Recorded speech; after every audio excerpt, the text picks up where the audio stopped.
আসসালামু আলাইকুম। দেশ ও প্রবাসের সকল ভাই বন্ধুরা, আশা করি সকলেই ভালো আছেন। সকলকে জানাই আন্তরিক শুভেচ্ছা অভিনন্দন। আমার জন্য সকলে দোয়া করবেন, আমিও দোয়া করি সকলে ভালো থাকেন। তা যা হোক, যারা এসে উপস্থিত আছেন বা যারা প্রবাস জীবন কাটাতেছেন তারা তো ভালো মন্দ জানেন কেমন বা কীভাবে কী করলে মোটামুটি আরও ভালো চলতে পারবেন, কতটুকু ইনকাম, কতটুকু স্যাটিসফাই হইতে পারতেছেন, এটা যারা আছেন তারা জানেন, তারা বুঝেন। এদের জন্য কিছু বলার নাই। তবুও বলবো, যারা আছেন ভাই, তারা চোখ কান খোলা রেখে বিচক্ষণতার সহিত এদিক ওদিক নজর দেন, বিভিন্ন কাজের খোঁজ খবর নেন, এক কাজ ধরে না বসে থাকেন, বিভিন্ন কাজের খোঁজ খবর নেন, অলসতা না করেন। আস্তে আস্তে হয়তো আশা করি যেই কাজে আছেন, যে অবস্থানে আছেন, সবারই চেষ্টা রাখবেন আরেকটু উপরে যাওয়ার, আরেক ধাপ ভালো কাজ করার, আরেক ধাপ পয়সা আরেকটু ইনকাম বেশি করার। কারণ প্রবাস ভাই, যারা আছেন তারা আমার থেকে অভিজ্ঞ আছেন। দোয়া করি সবাই ভালো থাকেন, আমার জন্য দোয়া করবেন। যারা নতুন আসবেন তাদের জন্য কিছু কথা। যারা প্রবাস জীবনে নতুন আসার জন্য চিন্তা ভাবনা করতেছেন, মনে করতেছেন প্রবাসে অনেক সুখ, হ্যাঁ ভাই সুখ। যারা সুখ করে নিতে পারে তাদের জন্য সুখ, যারা সুখ করে আসতে পারে তাদের জন্য আরও সুখ। যেমন আপনি প্রবাস জীবনে আসবেন ভাই, একটা কাজ, মূলত একটা কাজ আগে নিজের আয়ত্তে নিতে হবে। দেখা গেছে 17-18 বছর, 20 বছর বয়স হয়েছে, বা কোনো রকম পাসপোর্টের বয়সটা হয়েছে, বাবা মা চিন্তা করতেছে দেখে থাকলে বাচ্চা কাচ্চা ওই বিভিন্ন আড্ডায় চলে যাব, মাদকাসক্ত হয়ে যাব, বা খারাপের দিকে চলে যাব, রাজনীতিতে ঢুকে যাব, মোটরসাইকেল অ্যাক্সিডেন্ট করবো, আর তাড়াতাড়ি দেশ থেকে পাঠা, তাড়াতাড়ি বিদেশ পাঠা, বিদেশ জায়গা, আমার ছেলে তাও সুস্থ থাকবো, ভালো থাকবো, বাইরে থাকবো। এই চিন্তা ভাবনা করে এই বেশিরভাগ বাপ মা আগে বাড়ি থেকে, এখন বর্তমান সময় আগে প্রবাসে পাঠিয়ে দেয়। কারণ আমি নিজেও বুঝতেছি যে হয় খারাপ হয়ে যাব, নয় অ্যাক্সিডেন্ট করবো হোন্ডা নিয়ে, না হয় কোনো মেয়ে নিয়ে কেলেঙ্কারিতে জড়াইবো, না হয় রাজনীতিতে গুলি খেয়ে মরবো। এই আতঙ্কগুলো নিয়ে বাবা মা চেষ্টা করে আগে তাড়াতাড়ি বিদেশ পাঠা। তো যাই হোক ভাই, কর্মজীবন সবারই করতে হইব 2 দিন আগে আর পরে, যেই কর্মই করুক। কর্ম ছাড়া বাঙালি আমরা, কোনো জাতি তো কর্ম ছাড়া কিছু করতে পারে নাই। কর্ম তো ভাই করতেই হবে, স্বাভাবিক। তা কর্মজীবন আসবেন, প্রবাস জীবন আসবেন, সবাইকে স্বাগতম। আসার আগে কিছুটা সাবধানতা, কিছুটা সতর্কতা, কিছুটা অভিজ্ঞতা, কিছুটা জানাশোনা, কিছুটা ভাষা, কিছুটা আইডিয়া নিয়ে আসবেন, যেন আসার পরে কারোর মুখের দিকে তাকিয়ে না থাকতে হয়। কে কার কাছে যাব, কে কি দিব, তারপর খাবো, কে কি বলবো, কি কাজ করাইবো, একটা হেজিটেশন নিয়ে হতাশ জীবন নিয়ে প্রবাসে এসে কোনো ফায়দা নেবে। হতাশ কাটতে কাটতেই 2-4 বছর চলে যাব। তা আসার আগে যাদের আত্মীয় স্বজন, বন্ধু বান্ধব, বা বড় বাবা মা ভাই বোন যারা প্রবাস থাকেন, তাদের কাছ থেকে কিছুটা আইডিয়া নেবেন। তা আমার একটা পরামর্শ হলো, যে কোনো একটা কাজ না শেখা, কারণ আমার বাংলাদেশে 18 বছরের মধ্যে কোনো কাজই শেখা হয় না। 18 বছর পার হইলে কিছু কাজ শিখতে পারে, যদি তার ইচ্ছা থাকে। তা যদি আরও 2 বছর লাগে, যদি আরও 6 মাস লাগে, কোনো একটা স্কিল নিয়ে আসেন, কোনো একটা কাজ শিখে আসেন, প্রবাস জীবনে স্যাটিসফাই হতে পারবেন, এবং অতি শীঘ্রই। কারণ আমি আমার প্রবাস জীবনের অভিজ্ঞতায় দেখছি, আমি যে এখন বসে আছি, আমি আমার কাজের সাইডে বসে আছি, এখানে বসে কথা বলতেছি।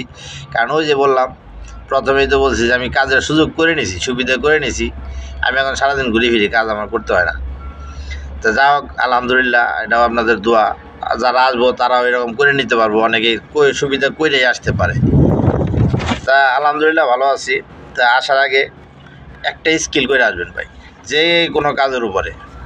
ধরেন আপনি যদি আশা থাকে সুপার মার্কেটে কাজ করবেন, ইংলিশ কথাটা, ইংলিশ টকিং মোটামুটি চলতে যা কিছু প্রয়োজন, ইংলিশ টপিক, ইংলিশে কিছু ল্যাঙ্গুয়েজ শিখবেন, কিছু শব্দ শিখবেন। পুরো ট্রান্সলেশন না হোক সমস্যা নেই।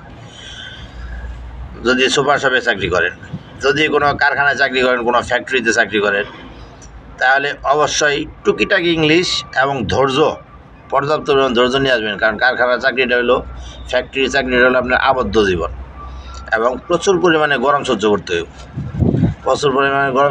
হবে, বাধ্যবাধকতা মানতে হবে, ধৈর্য শক্তি প্রচুর করে নিয়ে আসতে হবে। এরপর আছে আপনার ড্রাইভিং কাজ আছে। ড্রাইভিং কাজে আসলে আপনার একদম বাড়ির কোনো পেরেশানি নিয়ে আসা দেবো না, রিল্যাক্সে এসে কাজ করতে দেবো। যদি এখানে, কারণ এখানে এই দেশে, বিশেষ করে আমি তো দুবাই থাকি, এখানে আপনার একটা রুট ক্রসিং হইতে জরিমানা, অটো ফাইন হইতে যায়। একটা রুট ক্রসিং যদি খালি একটা ইন্ডিকেটার না জ্বালালেন, তাই অটো ফাইন। একটা গাড়ি যদি খালি 2 মিনিট ব্যবধানে ওভারটেক করতে গেলেন ফাইন, তা রিল্যাক্স থাকা লাগবো, মস্তিষ্ক ফ্রেশ থাকা লাগবো। আবার আসতে পারেন আপনার কনস্ট্রাকশন কাজের বিষয়ে। কনস্ট্রাকশন কাজটা দুবাইতে অ্যাভেলেবল। আবার হ্যাঁ, দুবাইতে বাংলাদেশের সিআইডির কাজও আছে। বাংলাদেশের লোক অ্যাভেলেবল সিআইডিতে আছে, পুলিশে আছে, সেনাবাহিনীতে আছে, বিমান বাহিনীতে আছে। আমরা দেখছি, আমাদের অনেকের সাথে যোগাযোগ হয়েছে, আমরা অনেকের সাথে সাক্ষাৎ হয় এবং বিভিন্ন মাধ্যমে যোগাযোগ হয়ে যায়। তখন দেখা যায় যে বিশেষ করে বেশিরভাগ লোক সিলেটি চিটাগাঙ্গের। তা যা হোক, তারপরে আলহামদুলিল্লাহ আমাদের বাংলাদেশের ভাই তো তা অনেক উচ্চপদস্থ কর্মচারী আছে, ব্যাংক কর্মরত আছে। আমি বর্তমানে যে ব্যাংক থেকে আপাতত টাকা পাঠাই, একটা মেয়েরাম, একটা মহিলা আপু, বাংলাদেশি, ঢাকা কামরাঙ্গীরচর বাড়ি, একটা ব্যাংকের ম্যানেজার, এক্সচেঞ্জের ব্যবসা করে। তা এবং অ্যাভেলেবল আছে বাংলাদেশের দোকান, গ্রোসারি, যেটা আমরা কই গ্রোসারি, এখানে বাকালা কয়। অ্যাভেলেবল রেস্টুরেন্ট আছে বাংলাদেশি, তা বেশিরভাগগুলো হলো চিটাগাঙ্গের। তো এদের কাছে আসলে বাঙালি ভাই সাথে বাংলা কথা বলতে পারবেন, কিন্তু আপনার চলতে হলে এখানকার ভাষাটা একটু জানার দরকার আছে। অন্তত এই এক্সপিরিয়েন্স একটু নেবেন। এই দেশে আরবিটা ভালো চলে, হিন্দিটাও কিছু চলে। তো কিছু কিছু আরবি বর্তমানে অনলাইনে সার্চ দিলেই পাওয়া যায়, আরবি টু বাংলা। মানে পুরো একটা ট্রান্সলেশন শুদ্ধ না হইলেও কিছু তো বলতে পারবেন, 2-1টা বাক্য তো বলতে পারবেন।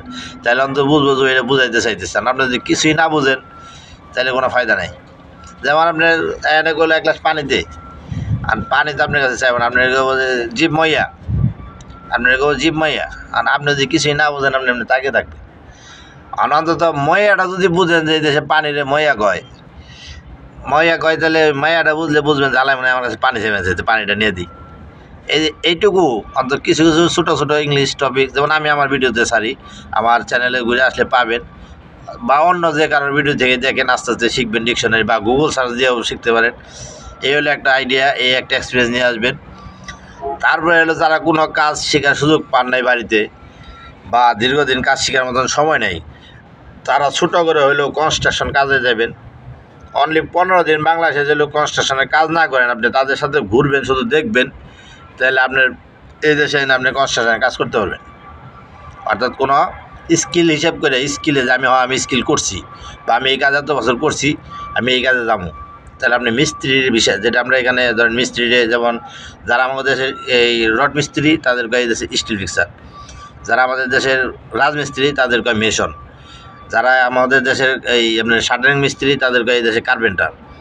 তো ঠিক যে কোনো কাজ আমি নিজে যেটুকু দেখছি, ঘুরা চইলা কইরা বুঝা, আপনি যে কোনো কাজ করবেন বাংলাদেশে অনলি 15 দিন দেখবেন যে একটা রাজমিস্ত্রি কাজটা কীভাবে করতেছে। 15 দিন দেখবেন, আপনার কাজ করতে হইব না। ওই লোক এই দেশে এনে মোটামুটি পুরাপুরি মিস্ত্রি, এনে ডাইরেক্ট ইন্টারভিউ দেবে আমি মেশন, আরবি থেকে আনা মেশন, তাইলে ভাই টাকাটাই পাইবেন, স্কিল পাইবেন। স্কিল পাইলে 15 দিন, 1 মাস, 2 মাস যে কোনো কাজ নিয়ে আসেন নতুন অবস্থাতে। 2 মাসের জন্য বাড়ির থেকে যে কোনো একটা কাজের আইডিয়া নিয়ে আসেন, আশা করি আল্লাহর রহমতে সাকসেস হইতে পারবেন। তারপর আপনি ওই কাজে একটা বিশাল মেয়াদ থাকে 2 বছর, ওই কাজটা আপনি 2 বছর করেন।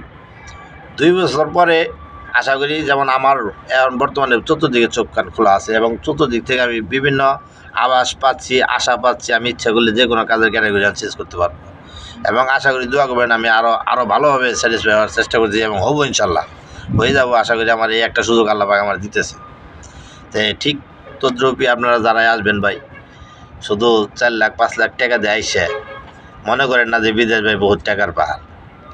যারা লেবার বিষয়ে আসে, কোনো কাজের স্কিল ছাড়া, হেল্পার পোস্টে যারা আসে, 900, 1000, 1100 টাকা বেতন, তাদের ভাই চলে বাড়িতে টাকা পাঠানোতে কী কষ্ট, যে কাজগুলো করা হয়। আর যদি খালি শুধু একটু স্কিল, কোনো রকম একটু কাজ করে আসেন, আমার পরবর্তী ভিডিওতে আমি দেখাবো যে এই দেশের মেশিনের কাজ কতটুকু। অনেক দামি কাজও আছে, এই কনস্ট্রাকশন সাইডের কাজে বহুত দামি কাজও আছে। আমি আস্তে আস্তে ভিডিও করে পরবর্তীতে দেখাবো। আমার ভিডিওগুলো ভালো লাগলে চ্যানেলটা সাবস্ক্রাইব করে রাখেন। আমি সকল কাজের আইডিয়া দিয়ে দেবো, ভাষার আইডিয়া দিয়ে দেবো, আসার প্রস্তুতি দিয়ে দেবো। আসবেন, কাজ করবেন, ভিসা যাচাই বাছাই করে, এবং সকল প্রকার প্রস্তুতি আমি আমার ভিডিওর মাধ্যমে দিয়ে দেবো। আশা করি সকালে সাবস্ক্রাইব করে রাখবেন, আমার চ্যানেলটা লাইক কমেন্ট করবেন। পরবর্তী আপডেট নিয়ে আসবেন ইনশাল্লাহ। আজ এই পর্যন্ত, আল্লাহ হাফিজ। ভালো থাকবেন, সুস্থ থাকবেন।